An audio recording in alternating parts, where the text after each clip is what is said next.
Hey everybody, Andy Nelson. And I get asked this question all the time. Hey, I just thought of this awesome phrase, or I have this really cool design, and I want to put it on accessories, coffee mugs, t-shirts, hoodies, sweatshirts, tanks, whatever. Can I protect it? Is that mine? And I look at it and I say, you know what? There may be an issue here. Remember, trademarks themselves have to identify a single source of goods or services, right? It helps consumers. Consumer perception is whatever I see helps me identify a single source. Oh yeah, that product comes from this one company. I don't know the name, but it comes from that one company. And it helps the consumer distinguish one source of goods from another source. So it's consumer, customer facing. The issue with putting a lot of things on, say, t-shirts, hoodies, sweatshirts, accessories, mugs, things like that, is that consumers don't necessarily associate those with a brand name, a source of goods. They may instead see those as merely ornamental. They're ornamentation, they're incidental, they're not source identifying. And that is often a problem.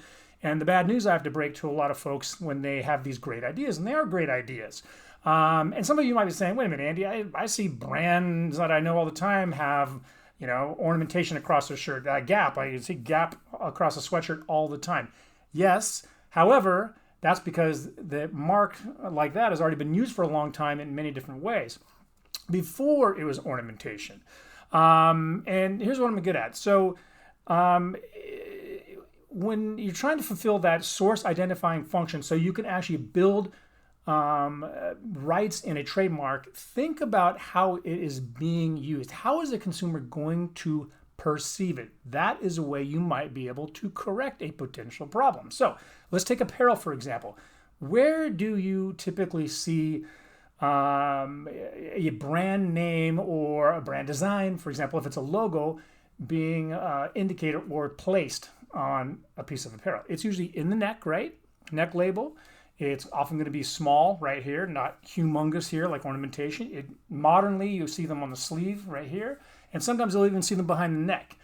You may also see it on a hang tag. So that's the kind of thing that you want to probably do if you're actually going to do something that's ornamentation. This says, like, let's say rando. Rando is like a word that's being used a lot now. You want to come up with a line of products that says rando on it.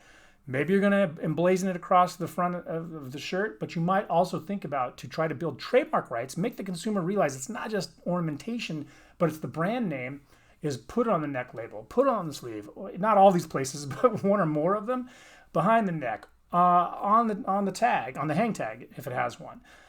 If the shirt is sold in plastic wrap, you might put it on the outside of the packaging, stuff like that. Or if it's a coffee mug, that's another example.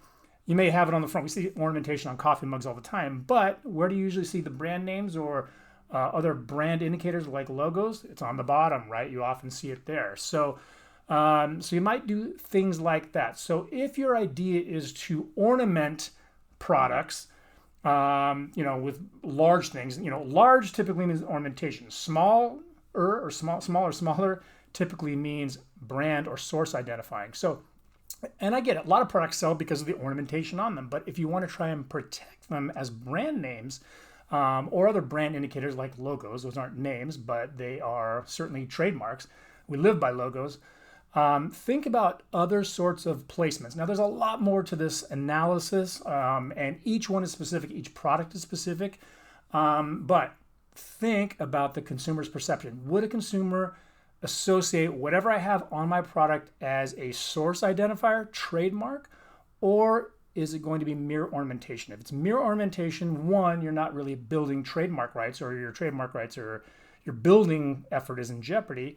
And two, if you go to the next step of trying to get a federal trademark registration, you're likely to get what's called a refusal from the trademark office because of that ornamentation problem. Anyway, that's it for today. If you have questions about this video, please shoot me an email, and I look forward to talking to you next time. Bye-bye.